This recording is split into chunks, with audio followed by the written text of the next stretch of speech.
चलो देखो आज का चैप्टर।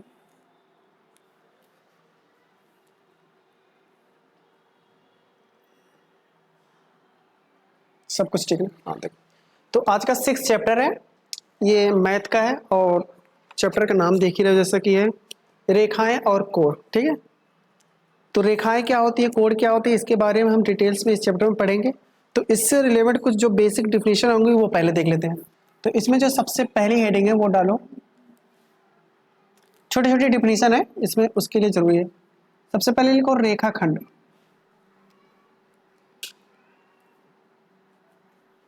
रेखाखंड क्या होती है?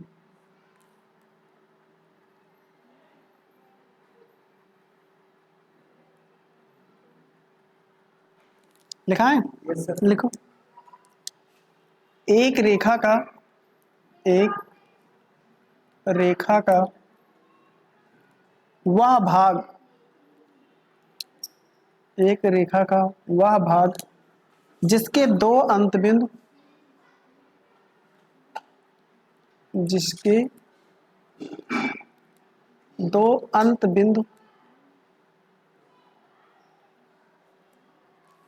हो, एक रेखाखंड कहलाता है।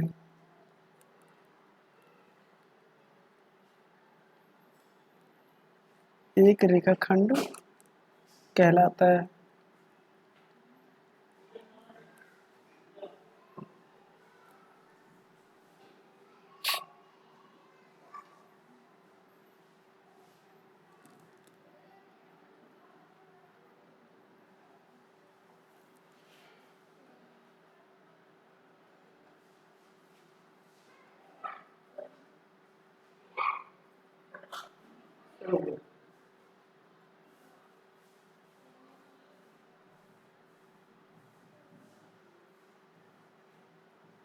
ठीक है, देखो सबसे पहले एक और डिफिनेशन लिख लो, फिर एक साथ उसको भी बताते हैं।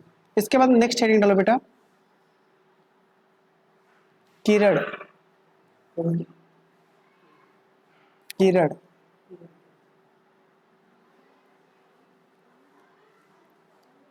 किरण, किरण क्या होती है? इसमें लिखो रेखा का वह भाग, रेखा का वह भाग जिसका एक अंत बिंदु, जिसका एक अंत बिंदु, जिसका एक अंत बिंदु हो, एक किरण कहलाता है।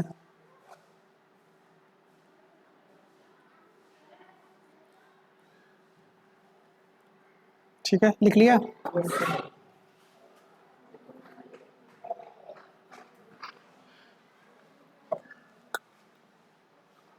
लिख लिया सबने?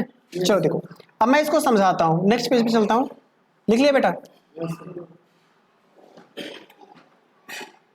देखो मैं इसको समझाता हूँ। देखो क्या होते हैं रेखाखंड और क्या होता है किरण और क्या होता है लाइन। सबसे पहले देखो मैं ये बनाता हूँ रेखा। रेखा बेटा क्या होता है, जो दोनों तरफ, देखो अगर इधर मैंने एरो लगा दिया तो मतलब ये इधर बढ़ेगी, ठीक है, बढ़ सकती है। अगर इधर एरो लगा दिया तो इधर बढ़ेगी, मतलब जो दोनों तरफ से स्वतंत्र रूप से बढ़ सके। मतलब यहां देखो मैं लिख लेता हूं, जो स्वतंत्र स्वतंत्र रूप से दोनों तरफ, दोनों तरफ बढ़ सके, वो क्या कहलाती है? रेखा। रेखा मतलब इधर भी एरो लगा दिया, इधर भी लगा दिया, मतलब किधर भी बढ़ाओ, इधर बढ़ सकती, इधर बढ़ सकती, कोई रिस्ट्रिक्शन नहीं है। लेकिन अगर हम इसी का एक ऐसा कर दें कि मान लेते हैं ये एक रेखा है, ये रेखा इधर जा रही, इधर जा रही, मान लेते हैं रेखा एम और एन है, ये तो घटेगी नहीं, ऐसे बढ़ती जाएगी, तो हमने एक थोड़ा सा पढ़ लिया। लेकिन अब इसी रेखा का एक हम रेखा खंड तोड़ दें, मान लेते हैं हम इसको, रेखा को दूसरे पेन से मैं करता हूं, इसको बीच से यहां से तोड़ दिया मैंने, यहां से यहां तक तोड़ दिया, तो ये मतलब हमने यहां से यहां निकाल लिया। ठीक है, तो अब इसके ये एंड पॉइंट हो गए, ना। मान लेते हैं जो तोड़ा तुमने ये ए था और ये बी था, तो ये जो बचेगा ए और बी होगा। जो टुकड़ा होगा रेखा का उसी को हम क्या बोलेंगे, रेखाखंड। क्या बोलेंगे बेटा, रेखाखंड। यानी एक तरीके से रेखाखंड को हम बोल सकते हैं ये रेखा का क्या होता है, रेखा का टुकड़ा होता है। समझ में आ गई बात। इसी को बोलते हैं रेखा। यहाँ देखो लिखा है रेखाखंड मतलब होता है टुकड़ा। रेखा का जो टुकड़ा होगा वही क्या कहलाएगा बेटा, रेखाखंड ना। तो ये देखो रेखा का भाग है और ये ऐसा भाग है जिसके दोनों तरफ बढ़ नहीं सकते आप। समझ में आ गई बात। देखो दूसरा, अब अगर हम रेखा को एक तरफ से कट कर दें, एक तरफ से, दोनों तरफ से नहीं, सिर्फ एक तरफ से, जैसे मैं यहां पे लिखता हूं, देखो ये रेखा है, दोनों तरफ बढ़ रही थी, ये मान लेते हैं एम था और एन था, ठीक है, या एक्स वाई कुछ भी कर सकते हो। ये दोनों तरफ बढ़ रही थी, लेकिन मैंने सोचा कि इसको एक तरफ से हम काट देते हैं, यहां से मैंने काट दिया। तो अब ये जो बचेगा बेटा, एक तो एक एंड पॉइंट होगा और ये सिर्फ एक तरफ बढ़ सकती है, किधर, एन के डायरेक्शन में सिर्फ बढ़ सकती है। तो अब ये जो बचेगा ये हमारा क्या होगा, किरण होगा। क्या होगा बेटा, किरण। ये ए पॉइंट मान लेते हैं, ये ए पॉइंट हो जाएगा, ठीक है। तो किरण क्या हो सकता है, सिर्फ एक दिशा में बढ़ सकता है। रेखा जो होता है दोनों तरफ बढ़ सकता है। रेखाखंड जो होता है वो बेटा किसी तरफ नहीं बढ़ सकता, वो लिमिटेड होता है। अब इसको रिप्रेजेंट कैसे करते हैं, जैसे हमने बोल दिया ए एन। ए एन क्या है, एक किरण है, तो हम बेटा इसको ऐसे लिखेंगे ए एन। अगर ए एन एक किरण है तो हम इसको देखो ऐसे लिखेंगे, ए एन लगाएंगे, इसके ऊपर ये तीर का निशान लगा देंगे। इसका मतलब एक तरफ फिक्स है और इधर बढ़ सकता है। अगर हम रेखाखंड लिखेंगे तो इसको ऐसे लिखेंगे, ए बी लगा देंगे, ये ऐसे लगा देंगे, मतलब दोनों तरफ नहीं बढ़ सकते, फिक्स रहेगा ना। और अगर हम रेखा लाइन लिखते हैं तो मान लेते हैं ए बी लिख दिया, सिंपल ऐसे हो जाएगा। अगर ये ए है ये बी है, सही है। या फिर अगर मन करे तो ऐसे कर सकते हो, ये बढ़ेगा दोनों तरफ। समझ में आएगी बात, ये नोट कर लो आप आराम से, यहाँ पे कोई दिक्कत। और बीच में बोलना नहीं है, ठीक है। चलो देखो बेटा, तो यहां से इसमें कोई दिक्कत है किसी को, एक बार मैं फिर से समझा देता हूं, आराम से सुनो। देखो रेखा क्या होती है, जो दोनों तरफ बढ़ सके, इसको ऐसे रिप्रेजेंट करते हैं। रेखाखंड क्या होती है, जो सिर्फ एक तरफ, सॉरी किसी भी तरफ ना बढ़ सके, मतलब दोनों तरफ क्या उसके फिक्स्ड पॉइंट हो। समझ में आ गया। रे किरण जो होता है बेटा, जो सिर्फ एक तरफ बढ़ सके। यहां तक कोई दिक्कत। इसके बाद हम नेक्स्ट हेडिंग पे चलते हैं। नेक्स्ट हेडिंग डालो बेटा, संरेख बिंदु।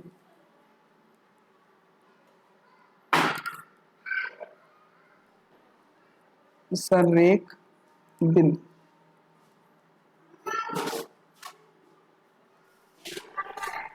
इसका मतलब होता है, इंग्लिश में लिखेंगे कोलिनियर पॉइंट्स।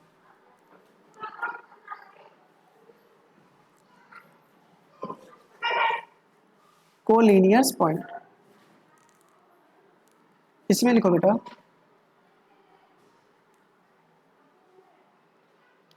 जब दो किरणें, जब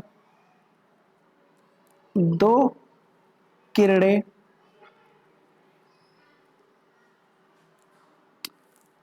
एक ही, जब दो किरणें एक ही अंत बिंदु से प्रारंभ होती है, एक ही अंत बिंदु से प्रारंभ प्रारंभ होती है,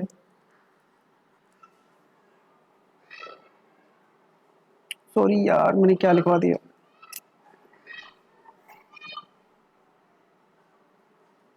ठीक है इसको काटो।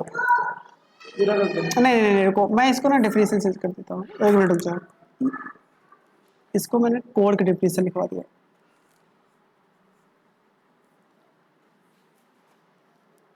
इसकी हेडिंग कर लो कोड। इंग्लिश में इसको बोलते हैं एंगल, ठीक है बेटा। जब दो किरणें एक ही अंत बिंदु से प्रारंभ होती हैं,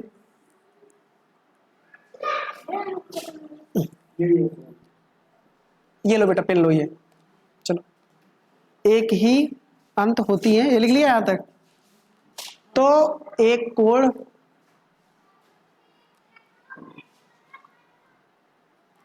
तो एक कोण बनता है। या एक कोण बनाती है।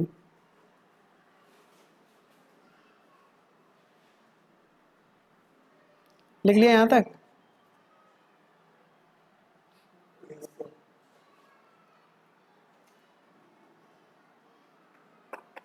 देखो बेटा, यहां पे मैंने कोण की बात की, देखो यहां पे देखो, मैं समझाता हूं आपको।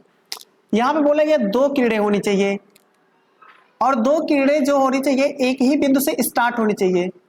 ये मान लेते हैं एक बिंदु ए है, यहीं से स्टार्ट मान लेते हैं, ये पहली किरण हो गई। ये मान लेते हैं ए है, ए से बी हो गया, ठीक है। एक दूसरी किरण है, मान लेते हैं ए से सी हो गया ना। तो ये क्या बनाती है, एक कोण का क्या करती है बेटा, निर्माण करती है। क्या निर्माण करेंगे, एक कोण का। तो इनके बीच में जो ये एरिया टाइप बनता है उसी को बोलते हैं एंगल, इसी को बोलेंगे कोण, ठीक है। इसी को कुछ भी रिप्रेजेंट कर देते हैं। इसकी यूनिट क्या होती है कोण की, डिग्री। क्या होती है बेटा, डिग्री। जैसे 40 डिग्री, 50 डिग्री, 100, 90, 180, ठीक है, ये बढ़ती है कोण, ठीक है। अब देखो ये जो पॉइंट होता है इसको इसको बोलते हैं वर्टेक्स। क्या बोलेंगे बेटा, वर्टेक्स। वर्टेक्स को हिंदी में बोलते हैं शीर्ष। क्या बोलेंगे, शीर्ष, ठीक है। और ये जो भुजा होगी इसको क्या बोलेंगे, भुजा। भुजा ए बी ना, या बोल सकते हैं किरण ए बी, ठीक है। ए बी ये क्या है, भुजा ही है, ठीक है। इंग्लिश में इसको बोलते हैं आर्म्स। क्या बोलेंगे बेटा, आर्म्स। या फिर इसी को बोल सकते हैं साइड, ठीक है, ठीक है। आर्म या साइड, या आर्म साइड, ठीक है। कौन था यार चलो कोई नहीं, ये समझ में आया। कोण वो चीज होता है जो दो किरणों, जब दो किरणें एक ही अंत बिंदु से स्टार्ट होती हैं तो बेटा उनके बीच में क्या बनता है, कोण बनता है। कोण की यूनिट क्या हो जाएगी, डिग्री। डिग्री में रिप्रेजेंट करती। चलो देखो, देखो ये भुजा हो गया, और ये बेटा डिग्री हो गई, इसकी कोण हो गई, ठीक है। और ये इसकी क्या हो गई, वर्टेक्स हो गया, या शीर्ष बोलते हैं, ठीक है। यहां तक अच्छा लिख लो पहले। लिख लिया, एक मिनट लिख लो पहले, आराम से लिख लो, 2 मिनट। देखो कोड के बारे में और डिटेल्स में बात करते हैं, उससे पहले हम ये एक और हेडिंग देख लेते हैं जो अभी मैं बता रहा था। नेक्स्ट हेडिंग डालो, संरेख।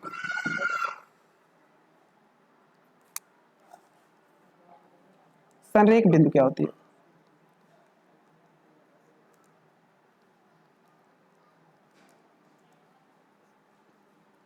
संरेख बिंदु, या फिर बोलेंगे कोलिनियर पॉइंट्स, कोलिनियर पॉइंट, ठीक है बेटा। इसमें लिख लो, यदि तीन, लिखो एक मिनट, यदि तीन या अधिक, यदि तीन, ये दा है बेटा, एक मिनट जो सही कर देता हूँ।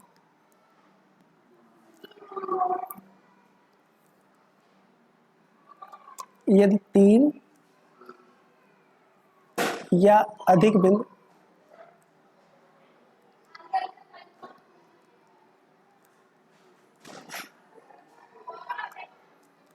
तीन या अधिक बिंदु एक ही रेखा पर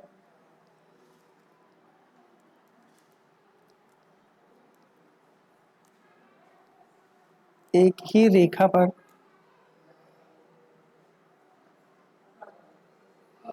स्थित हो, एक ही रेखा पर स्थित हो तो वे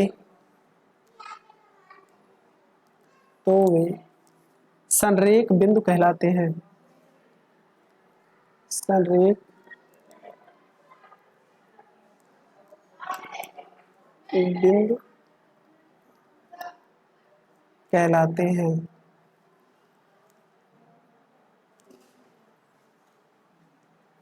अन्यथा वे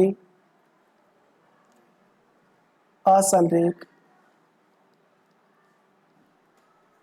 या इंग्लिश में इसको लिखेंगे नॉन कोलिनियर पॉइंट्स, असंरेख बिंदु या नॉन कोलिनियर पॉइंट्स कहलाते हैं।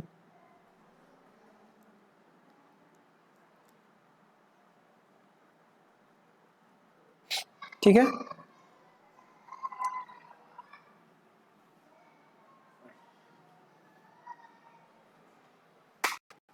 देखो बेटा, अगर सबसे पहले एक मैं बेसिक से करता हूं, अगर दो पॉइंट, कितने, दो पॉइंट, सपोज करो एक पॉइंट ये है, एक पॉइंट ये है, अगर दो पॉइंट को हम मिला देते हैं तो ये क्या बन जाता है, एक रेखा खंड बन जाती है।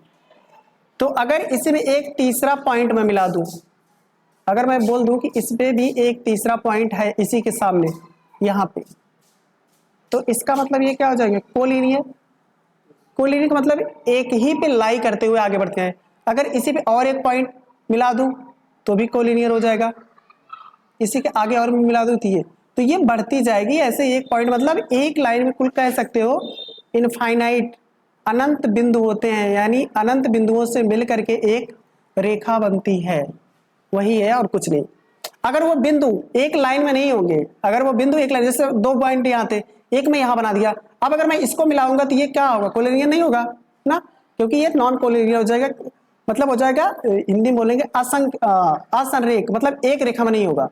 देखो यहां पर लिखा गया संरेख, संरेख मतलब होता है रेखा के साथ, मतलब एक ही रेखा में बिंदु हो, एक ही रेखा में यहाँ भी बिंदु हो सकते हैं, यहाँ कहीं भी हो, तीन या तीन से ज्यादा कितने भी हो जाए, लेकिन इसी रेखा पे होंगे तो वो क्या कहलाएंगे, संरेख। अगर उसी रेखा पे नहीं होंगे तो वो क्या कहलाएंगे, अंसरेख। बस इतनी सी बात थी। आगे चलें। चलो देखो, अब हम इसके पहले जो पढ़ रहे थे वो कोण के बारे में पढ़ रहे थे। हाँ समझ में आगे, बना लो अगर बनाना हो, बना लो। इसके बाद हम पढ़ेंगे कोण के प्रकार, कोण कितने प्रकार के होते हैं। हाँ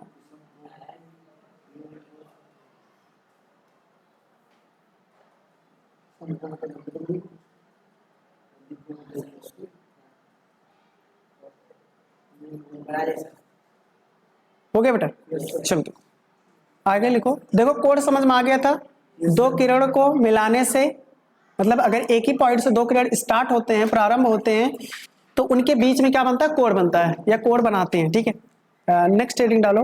नेक्स्ट हेडिंग क्या हो, इसे लिख देते हैं कोणों के प्रकार।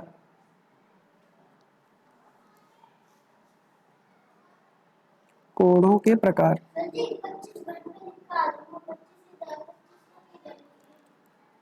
ठीक है, कोणों के प्रकार, कोण कितने प्रकार के वो लिखते हैं। ठीक है बेटा,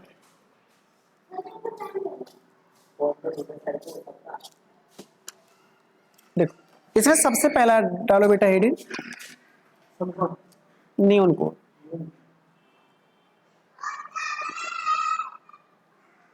न्यून कोण, ठीक है, जिसको हम बोलेंगे एक्यूट एंगल, एक्यूट एंगल। दूसरा लिखो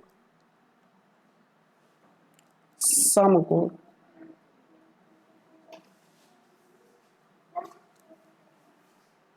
समकोण हो जाएगा right angle, right angle. Next हो जाएगा बेटा अधिक कोण,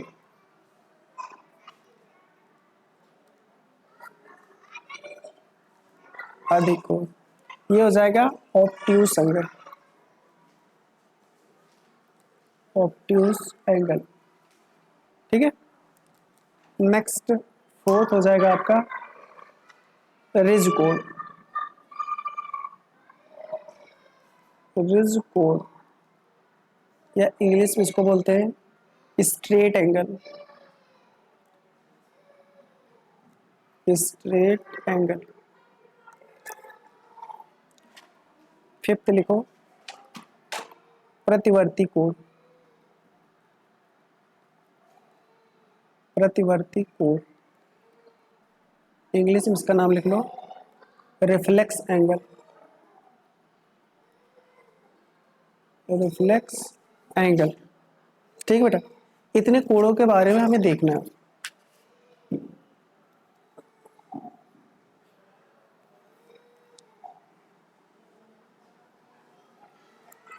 देखो जो न्यून कोण होता है, देखो पहले देख लो फिर लिखो यार, पहले मुझे समझाने दिया करो, जब मैं बोल दूंगा लिखने के लिए तब लिखना। अभी देखो, क्योंकि मैं समझाता रहूंगा फिर लिखते रहोगे तो दिक्कत हो जाएगी। देखो कोण को यहाँ हम बोल देते हैं थीटा से रिप्रेजेंट करते हैं, या एक्स वाई जेड कोई भी दो, अभी सिंपल समझ लो थीटा। थीटा का मतलब हो जाएगा कोण, ये किसको दिखाएगा? कोण। ऐसा मान लेते हैं थीटा कोण को दिखाता है। ठीक है, तो यहाँ न्यून कोण होगा मतलब बेटा जब हमारा थीटा 90 से क्या होगा? छोटा होगा। ये लेस देन का संबंध होना था, और बड़ा होगा किससे? जीरो से। 0 डिग्री से बड़ा हो, 90 डिग्री से छोटा हो तो क्या हो जाएगा बेटा? न्यून कोण। अब इसमें हो जाएगा थीटा की वैल्यू जब हमारा इक्वल टू 90 डिग्री के ही हो जाए। अगर 90 डिग्री के बराबर है इसका मतलब वो क्या है? समकोण। ठीक है, अधिक कोण हो जाएगा बेटा जब हमारा थीटा 90 से तो बड़ा हो लेकिन 180 से छोटा हो। 180 डिग्री लिख देता हूं, 180 डिग्री से छोटा होगा तो वो क्या हो जाएगा बेटा? अधिक कोण। इसमें देखते हैं रिज कोण, इसमें जब थीटा हमारा सीधे 180 के बराबर आ जाता है, जब 180 डिग्री के बराबर आ जाता है तो हमारा रिज कोण कहलाता है, यानी स्ट्रेट एंगल। क्या मैंने कुछ और बोला था?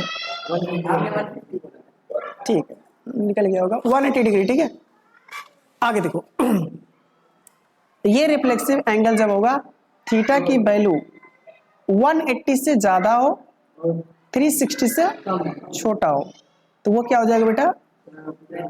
प्रतिवर्ती कोण यानी रिफ्लेक्सिव एंगल। ठीक है, अब लेकिन इसको दिखाएंगे कैसे? ये तो हमने मैनुअली लिखवा दिया, अब उसको फील करो दिखता कैसे है। देखो एक मिनट, देखो मैं बना देता हूँ छोटा छोटा। ये होगा थीटा 90 डिग्री। देखो सबसे पहले हम 90 डिग्री वाला बनाएंगे।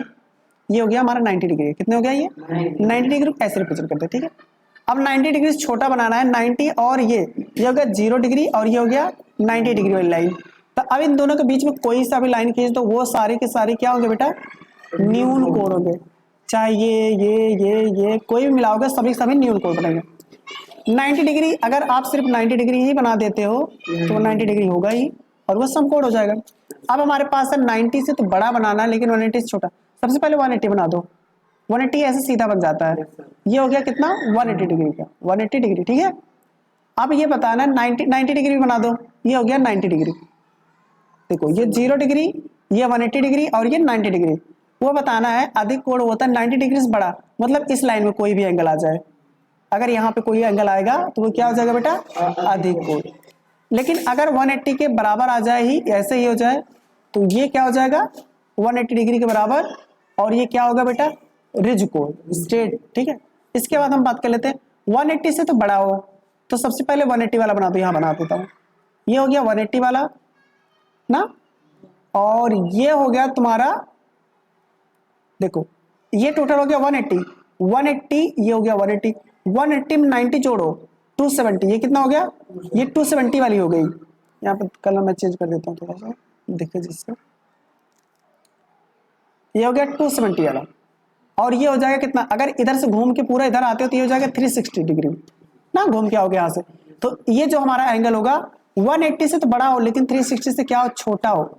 मतलब इसके बाद यहाँ से कोई भी अगर ऐसा एंगल यहाँ बनता है तो वो क्या हो जाता है? रिफ्लेक्सिव एंगल हो जाते हैं। समझ में आ गई बात? ये बना लो।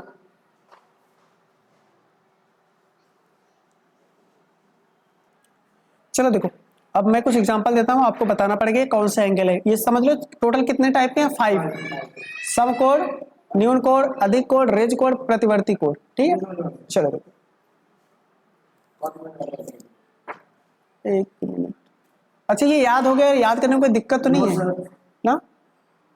अधिक का मतलब ज्यादा होता है, रेज का मतलब होगा सीधा सीधा, प्रतिवर्ती मतलब होता है उल्टा उल्टा पुल्टा ऐसे, प्रतिवर्ती रिफ्लेक्सिव। हाँ, न्यून न्यून मतलब होता है छोटा, समझ में? सब मतलब होता है बराबर, लेकिन वैसे यहाँ पर सम मतलब वो बराबर नहीं लगा, सम कोण मतलब 90 डिग्री, इतना समझना है। ठीक है, चलो यहाँ पे मैं एग्जांपल देता हूँ, आप ये देखो। किसके पापा खो गए यार? भाई चलो देखो, बुलाया मैं पापा को। देखो यहाँ पे हमने दे दिया सपोज करो 70 डिग्री, इसके बाद दे दिया 120 डिग्री, इसके बाद दे दिया 105 डिग्री, इसके बाद 30 डिग्री, 185 डिग्री, 271 डिग्री, और इसके बाद 360 डिग्री। समझ में आ गई बात? तो अब मुझे बताओ कौन सा एंगल है। सबसे पहले मैं पूछूंगा, पहला मुझे बता दो ये कौन से टाइप का एंगल है। हाँ बताओ, कोई बताओ। न्यून कोण, ठीक है, ये न्यून कोण मैं बोल रहा हूँ, समझ जाना, ये न्यून कोण है। ये बताओ अधिक कोण 90 से ज्यादा है। ये बताओ अधिक कोण, ये भी 90 से ज्यादा है। ये बताओ न्यून कोण 90 से छोटा है। ये बताओ अधिक कोण नहीं है ये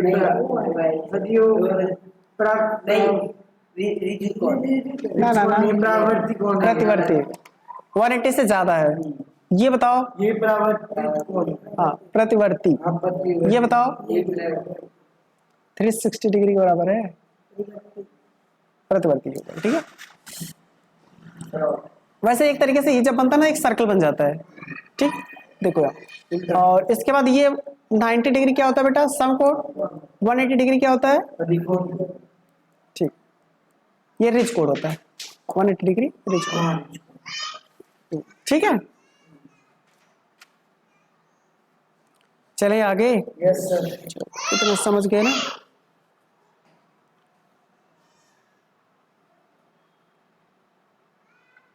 नेक्स्ट चलते हैं, नेक्स्ट हेडिंग डालो बेटा। धीरे धीरे हम लोग कॉन्सेप्ट को स्ट्रॉन्ग करते चलते हैं, बड़े बड़े, ठीक। नेक्स्ट डालो पूरक कोण। अब ये पूरक कोण क्या होता है, पूरक कोण इंग्लिश में इसको बोलते हैं कॉम्प्लीमेंट्री, कॉम्प्लीमेंट्री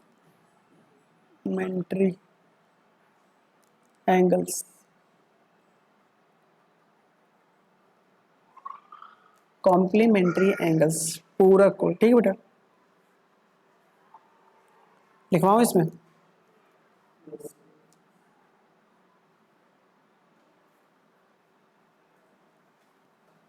कॉम्प्लीमेंट्री एंगल, देखो इसमें लिख लो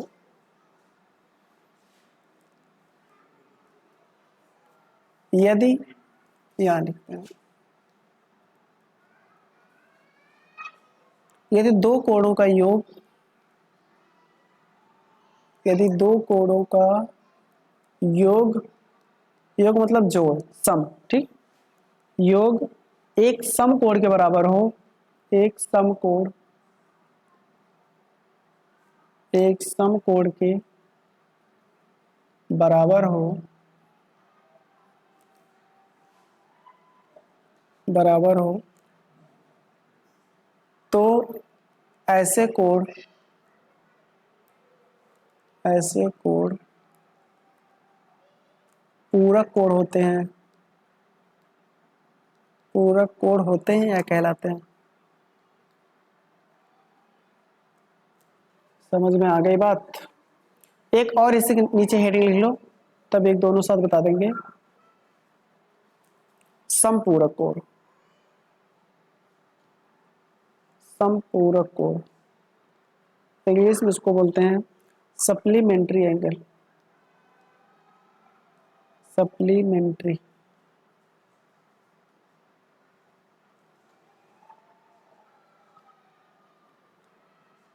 इसमें लिखो बेटा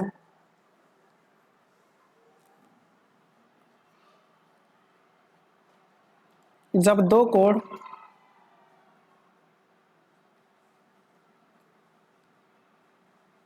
जब दो कोणों का योग 180 डिग्री के बराबर, बराबर हो जाता है, तो ऐसे कोण, ऐसे कोण संपूरक कोण संपूरक कोण कहलाते हैं।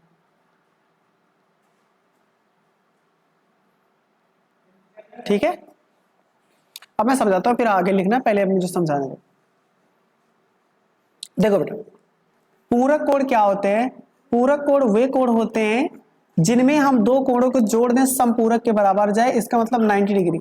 मान लेते हैं जो x वाला था वो था 30 डिग्री का, ठीक है, और जो y वाला कोण था, एंगल लिख देते हैं, इसको कोण को ऐसे रिप्रेजेंट करते हैं, याद रखना ऐसे। ये जो इसको बनता है इसका मतलब क्या होता है बेटा? कोण। मैं बताना भूल गया, अब बता रहा हूं, इसका मतलब होता है कोण। तो ये लिखा गया कोण x बराबर 30 डिग्री, कोण y बराबर अगर मैं मान लेता हूं हो जाए कितना, 60 डिग्री। तो यहां से अगर मैं कोण x और कोण y को अगर जोड़ता हूं तो कितने के बराबर हो गया? 90 डिग्री। जब ये 90 डिग्री, इसका मतलब जो x और y एंगल होंगे, एंगल x एंगल y, ये क्या कहलाएंगे बेटा? पूरक कोण कहलाएंगे, पूरक कोण कहलाएंगे। समझ में आ गई बात? Yes sir. अगर इसमें हो जाए, मान लेते हैं एंगल जो x था वो था 110 डिग्री, 110 डिग्री, और जो एंगल y था वो मान लेते हैं 70 डिग्री था। तो अगर मैं यहाँ पे जोड़ूं angle x plus angle y, ये आएगा आपका 180 डिग्री। इसका मतलब ये x, एंगल x और एंगल y आपके क्या होंगे बेटा? समपूरक कोण होंगे। क्या होंगे? समपूरक कोण होंगे। ठीक है, समझ में आ गई? इसमें कोई दिक्कत? No sir. चल,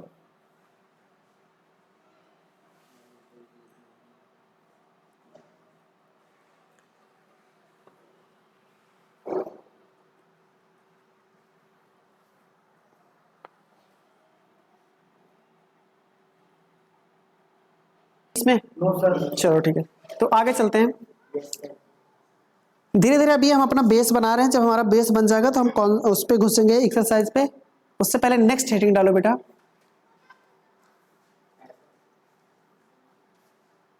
एक मिनट, चलो नेक्स्ट हेडिंग पे चलते हैं बेटा। रिकॉर्डिंग चल रही भाई, चल ही रही है, 32 मिनट हो गई है। आगे लिखो आसन कोण।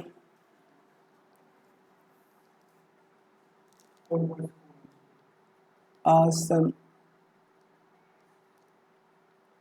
आसन कोण, इंग्लिश में बोलते हैं इसको एडजेसेंट, एडजेसेंट एंगल्स।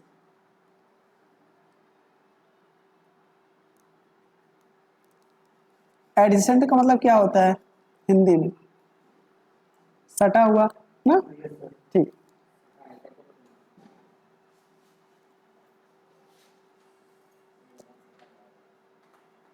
चलो इसमें कुछ लिखवाऊंगा नहीं, इसमें सीधे समझा देता हूं। ठीक है, देखो एडजेसेंट मतलब होता है बगल वाला कोण। जैसे कि मान लेते हैं मैंने एक वाइट कलर्स करते हैं, एंगल बना, सपोज करते हैं ये कुछ एंगल बनाता हूं मैं, ये कितने का है? 90 डिग्री। मान लेते हैं O है और ये A है और ये B। लेकिन हमारा मन कर रहा है किसी के बीच में एक और एंगल वाला बना देते हैं, कलर चेंज करके, सपोज करो ऐसे बना दिया हमने। ये मान लेते हैं जो ये M है, क्या है? M है। तो देखो हमारे पास दो एंगल होंगे इसमें, MOA। देखो यार लिखता एंगल MOA, MOA, एक एंगल यही बात कर रहा हूं। दूसरा हम एंगल बात कर सकते हैं एंगल BOM ना, BOM, या इसी को हम ऐसे पढ़ सकते हैं, इधर से जा सकते हैं MOB। ये दोनों बराबर होंगे एंगल MOB। ठीक है, ये एंगल है, एंगल MOB। समझ में आ गई बात? ये एंगल हो गया। और मुझे कोई एंगल बता सकते हो इसमें? और कितने एंगल दिख रहा है? एक बड़ा वाला एंगल दिख रहा है, दिख रहा है तुमको? देखो एक एंगल ये वाला दिख रहा है, ठीक है। तो यहाँ पर क्या है? एंगल BOA, या इसी को हम ऐसे पढ़ सकते हैं AOB। समझ में आ गई बात? अच्छा, इसको क्या पढ़ सकते हो? MOA को क्या पढ़ सकते हो? Angle AOM। ठीक है, तो यहां से अगर मैं बात करूं, जो ये MOA वाला है, ये वाला, ये और ये जो एंगल है एक दूसरे के सटे हुए हैं, इसलिए इनको बोलेंगे जो एंगल OABM है और MO ये है, ये एक दूसरे क्या है? एडजेसेंट एंगल है। आसन्न कोण है। समझ आ गई बात? ये क्या है? आसन्न कोण। अगर मैं यहां पे बात करूं, देखो जो एंगल होगा हमारा BOA, ये बड़ा वाला BOA, ये किसके बराबर होगा? इन दोनों एडिशन को अगर हम जोड़ दें, अगर हम बात करें BOA BOM और इसमें जोड़ दें एंगल MOA, समझ में आ गई? इतने के बराबर आ गया ना? यहाँ पे कोई दिक्कत? No sir. ठीक है, ये लिख लो।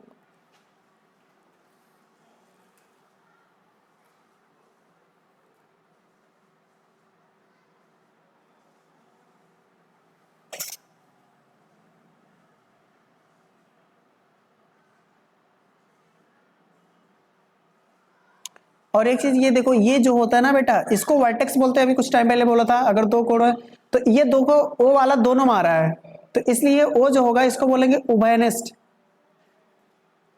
उभयनिष्ठ सॉरी, इसको बोलेंगे, ये तो वर्टेक्स ही रहेगा लेकिन इसको उभयनिष्ठ बोल सकते हैं। देखो कौन सा, मैं यहाँ पे अंडरलाइन करता हूँ थोड़ा सा। देखो ये वाली लाइन देखो उभयनिष्ठ कहलाएगी, ये वाली भुजा जो होगी उभयनिष्ठ भुजा कहलाएगी, ये दोनों मारा है ना। देखो MO, ठीक है लिख लो।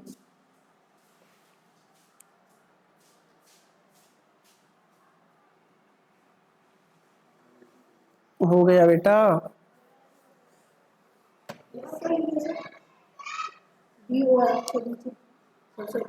बताओ क्या लिखा है? ये MOB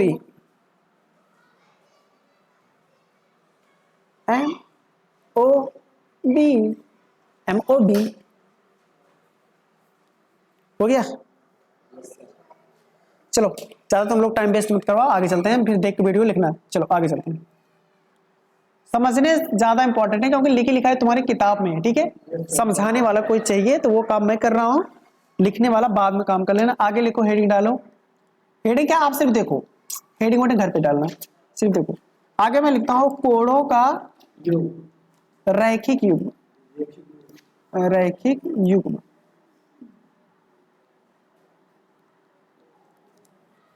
कोणों का क्या हो जाएगा बेटा? रैखिक युग्म, या इसको इंग्लिश बोलते हैं linear pair, linear pair of angles, pair of angles, लेकिन लीनियर मतलब सीधी रेखा वाला।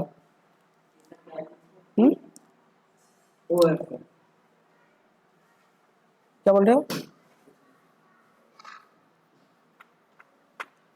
देखो लीनियर पेयर ऑफ एंगल मतलब इनको जोड़ने के बाद कितना बन जाए? 180 डिग्री बन जाएगी। देखो जैसे एक लाइन हमने ये खींचा और इसमें एक लाइन ये खींच दिया, लाइन क्या बोलेंगे? इसको बोलेंगे रेज, रे। एक लाइन है, एक रे खींच दिया, तो इनके बीच में जो एंगल बनेगा, देखो ये मान लेते हैं ये O है, ये A है, और ये B है, और ये M है। तो ये हो जाएगा, मान लेते हैं X एंगल है और ये Y एंगल है। तो यहां से अगर मैं जोड़ दूं BOM, मैं जोड़ दूं अगर MOA, तो ये कितने बराबर हो जाएगा? 180 डिग्री के। समझ में आ गई बात? Yes sir. ऐसे देख के बता दोगे? Yes sir. ठीक है। देखो अगर इनको जोड़ने के बाद 180 के बराबर आ जाता है तो ये क्या कहलाएंगे? कोणों का रैखिक योग। रैखिक युग्म का मतलब होता है जोड़ा, सीधी लाइन का जोड़ा, ठीक है। एक और मैं बताता हूं, शीर्षाभिमुख कोण। नेक्स्ट हेडिंग पर हम देखते हैं।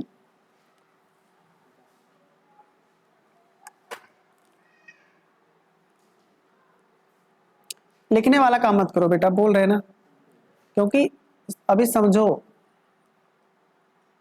ये वीडियो कहीं जाएगा नहीं, आराम से देख कर लिखना।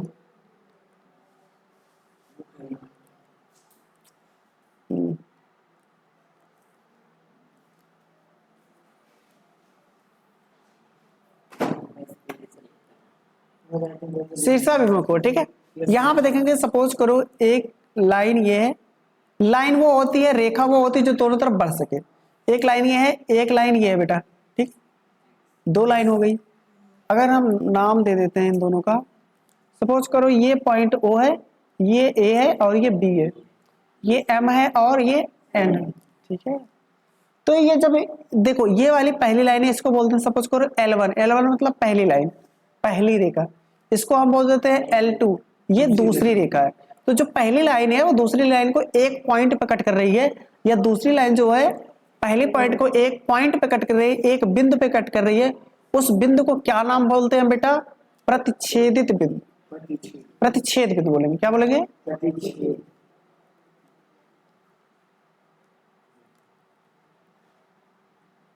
या इंटरसेक्ट पॉइंट। क्या बोलेंगे? इंटरसेक्ट पॉइंट, प्रतिच्छेदित बिंदु। छेद करते हुए आगे निकल गई इसलिए प्रतिच्छेदित बिंदु। ठीक है, आगे देखो। अब इसमें जो खास बात होता है शीर्ष विमुख कोण का क्या मतलब होता है?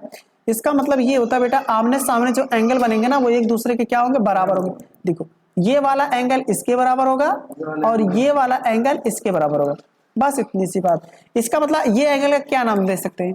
Angle AON। ये किसके बराबर होगा? एंगल MOB के। ठीक है, इसके बाद हम बात कर सकते हैं एंगल AOM किसके बराबर होगा? Angle BON। PON के। ये देखो AOM ये होगा NOB के। समझ में आ गई बात यहाँ तक? और कोई दिक्कत नहीं है ना? No sir. आमने सामने की एंगल क्या होंगे बेटा? वो बराबर। बराबर होंगे।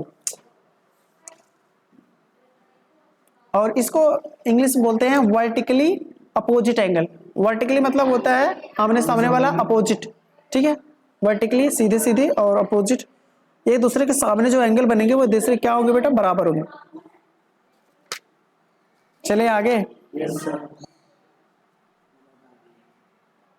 देखो फटाफट बताते हैं ज्यादा कोई नहीं। अब देखो यहाँ पे एक होता है प्रतिच्छेदित रेखाएं, प्रतिच्छेदी प्रतिच्छेदी रेखाएं, और एक होगी अप्रतिच्छेदी रेखाएं। अप्रतिच्छेदी ये छा है, छा से छतरी वाला छा रेखाएं। ठीक है, देखो अब इसको खींचे कैसे? एक लाइन ये है ना, ये बोलती है L बने। एक लाइन ये है, एक दूसरे का एक पॉइंट पर काट करती हैं, ये प्रतिच्छेदित बिंदु हो जाती है। और ये रेखाएं क्या कहलाएंगे? प्रतिच्छेदित रेखाएं कहलाएंगी। क्या कहलाएंगे बेटा? प्रतिच्छेदित रेखाएं कहलाएंगी। ये दो बार कैसे खींच गया?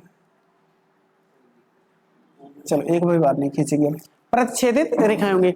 अगर अप्रतिच्छेदित मतलब होता है जो प्रतिच्छेदित रेखाएं ना हो, तो मतलब ये ऐसे जा रही थी चुपचाप, ये भी निकल गई चुपचाप, ये एक दूसरे को देखी भी नहीं, आमने सामने से निकल गए। या इसी को हमने दूसरा नाम बताया था, क्या बताया था? समांतर रेखाएं इसी को बोलते हैं। समांतर रेखाएं। देखो ये जो लाइन एक, देखो हमने एक्सिस पढ़ा था ना, इसको क्या बोलते थे? हॉरिजॉन्टल रेखाएं। और इसी का क्या नाम हिंदी में बताया था मैंने? हिंदी में क्या बोला था? हॉरिजॉन्टल रेखा को हिंदी में क्या बोला था यार? याद नहीं आ रहा। क्षैतिज रेखा, याद आ गया। क्षैतिज रेखा होती है, क्षैतिज रेखा। और ये ऊपर वाली को ऊर्ध्वाधर रेखा बोलते हैं, ऊर्ध्वाधर रेखा। ठीक है, ठीक है, बस इतना समझ। देखो ये प्रतिच्छेदी रेखाएं क्या होती है? एक पॉइंट पे कट करती है, अप्रतिच्छेदी जो किसी भी पॉइंट पे कट नहीं करती। बस बस बस, ज्यादा कुछ नहीं। अब हमारे पास कितना टाइम हो गया? 8 बज गए ना? रुक जाओ रुक जाओ। अच्छा, एक मैं सबसे पहले इसके आगे बताने से पहले मैं एक एग्जांपल करना चाहूंगा। क्या आप लोग तैयार हैं? Yes sir. चलो चेक करते हैं। देखो मैं क्वेश्चन नहीं लिखूंगा, सीधे मैं बताऊंगा। क्वेश्चन कोई लिखेगा नहीं, पहले सुनोगे समझोगे फिर मैं पूछूंगा, आप बताते चलना, क्योंकि बुक में है वहां से कर लेना चुपचाप। देखो तो यहां से बेटा ये एक लाइन ये है, सपोज करते हैं, और एक लाइन ये है। लाइन मतलब रेखा। ठीक है, एक दूसरे को ये पॉइंट वो पे कट कर रही है ना, तो ये कैसी रेखा है? प्रतिच्छेदित रेखा है। ठीक है, इतना समझ आ गया? प्रतिच्छेदित रेखा है। ये जो लाइन का नाम है यानी रेखा का नाम ये P है और ये Q है, PQ रेखा है। समझ आ गई बात? और ये बेटा RS रेखा है। क्या है? RS रेखा है। अगर किसी कोई दिक्कत हो, ठीक है। तो यहां पे दिया गया है PQ और RS परस्पर बिंदु O पर प्रतिच्छेदित करती हैं। और यहां पे आपको कुछ चीजें दी हैं। क्या दिया है? एंगल POR इनका रेशियो किसके बराबर है, आर ओ क्यू के। मतलब देखो एंगल पी ओ आर अनुपाते angle R O Q K, ठीक है, ये क्यू है और इसकी वैल्यू दे रखा है उन्होंने 5:7 ना, 5:7 या 5:7। तो यहां बोला गया जो सभी एंगल बने हैं, सभी कोण, इनकी वैल्यू बतानी है। ये कोण का सिंबल है, सिंबल। अब हम कैसे बताएंगे वो देख लेते हैं। देखो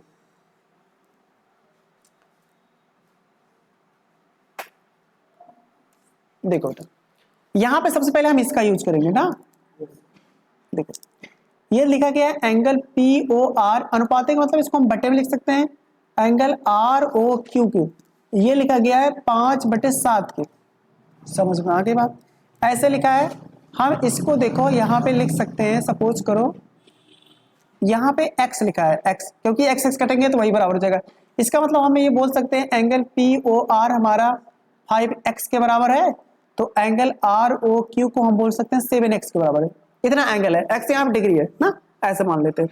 तो यहाँ पे लिख दो, अगर जो तुमने लिखा है यहाँ पे देखो, ये पी ओ आर को ढूंढो, पी ओ आर ये है, इसको हमने कितना बताया 5x, और ढूंढो R O Q, R O Q, R O Q ये कितना बेटा 7x, ठीक है। हमने बताया था ये अगर 5x है तो ये सामने वाला भी कितना होगा 5x। अगर ये 7x होगा तो ये कितना होगा 7x। यही तो था शीर्षा अभिमुख कोण, आमने सामने की एंगल आपस में क्या होंगे बेटा, बराबर होंगे। वो कब बराबर होंगे, जब दो लाइन एक दूसरे को किसी एक पॉइंट पे कट करते हुए आगे निकल जाती हैं, ठीक है। अब हम इसको सॉल्व कैसे करेंगे, अभी एक हमने एक कॉन्सेप्ट बताया था, वो क्या था, ये वाली लाइन देखो पी क्यू, अगर हम पी क्यू एक रेखा है, क्या है, अगर मैं इसको यहां से यहां देखूं, ये कितने एंगल बना रही है 180 का।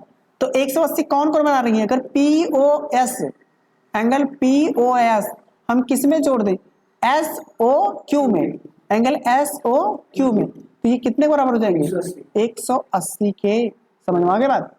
अब देखो पी ओ एस कितना है, पी ओ एस हमने कितना बताया 7x, तो यहां पर रख दो 7x plus S O Q कितना है बेटा, एस ओ क्यू कितना है 5x, ये कितने बराबर होंगे 180, सही है। तो 7×5 कितना होता है 12x, 12x बराबर हो जाएगा 180 के।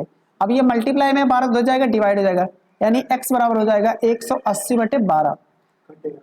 तो 12 से काटो, 12 करना 12 कर देते हैं, कितना बच जाएगा 60, 12×5 = 60, सही है, सही है कि नहीं, ठीक है।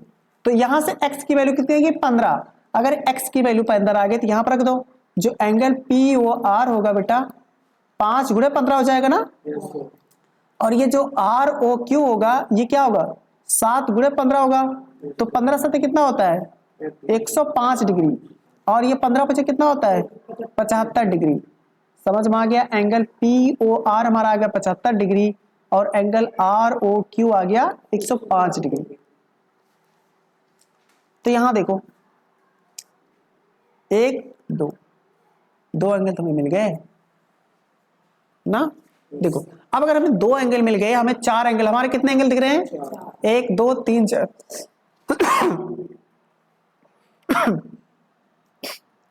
क्या हो रहा है यार, ठीक है। अब मुझे बताओ, देखो लग जाए यार, यहां पे देखो बेटा पी ओ आर, ये पी ओ आर ये कितना है 5x, इसका मतलब एस ओ क्यू भी 5x था, और जब इस पी ओ आर की वैल्यू कितनी है 75, तो एस ओ क्यू इसकी वैल्यू कितनी आएगी, ए भी 75 आएगी, ठीक है। तो ए भी 75 था तो ओ भी 75 आएगी। अब देखो और किसकी वैल्यू हमें मिली है, हमें देखो आर ओ क्यू कहाँ है, आर ओ क्यू अगर हमारे पास निकल के आई है कितना 105 डिग्री, इसका मतलब ये कितना आएगा 105 डिग्री। यहाँ पे किसी कोई दिक्कत ना, समझ में आ गया, ठीक। अब कुछ लिखना नहीं है, अब मैं क्वेश्चन दे रहा हूँ वो करके ले आना, ठीक है, मैं बना देता हूँ, हाँ मैं दे रहा हूँ, इसको कोई लिखना नहीं है, ये वीडियो देखना तब लिखना, कल देना आप, ठीक है। अब मैं क्वेश्चन जो दे रहा हूँ वो देखो, क्योंकि समझा दिया मैंने, कुछ दिमाग दौड़ाओ। अभी नहीं दिक्कत, कल के लिए आना होगा ये। हाँ ये होमवर्क, देखो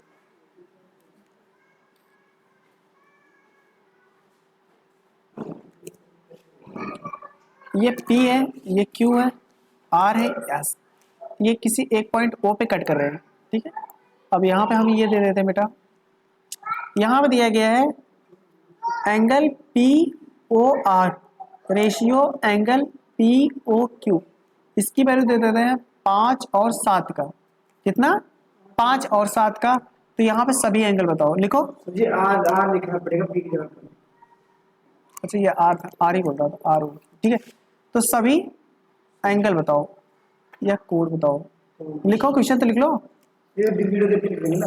हाँ, ये कल मिलेगा आपको वीडियो, तो आज क्या करोगे, ये सिर्फ क्वेश्चन लिख लो। ये आप बताओ। जो करवा रहे थे नहीं, ये मैंने कुछ चेंज किया है, जब घर पे करोगे तब पता चलेगा। अभी तो एक और दे देता हूँ, ये हो गया।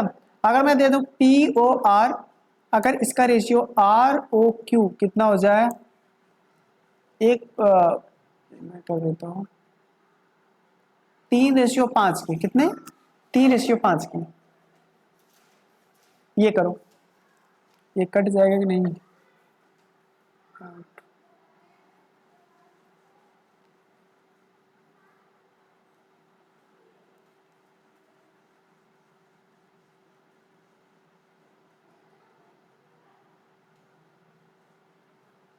कर लो कर लो कर लो, एक को 13 कर लो, एक को 5 कर लो, 13 5 18 होता है, ठीक। 2 क्वेश्चन दिए हैं, ये कर लो, जब हो जाए तो मुझे बता देना। क्वेश्चन लिख लिया बेटा? और क्या करते नहीं, बस इसमें क्वेश्चन लिख लो और आज की छुट्टी करते हैं यहाँ पे। अब जो भी कॉन्सेप्ट बचेंगे, जो भी क्वेश्चन बचेंगे, वो कल करवाएंगे।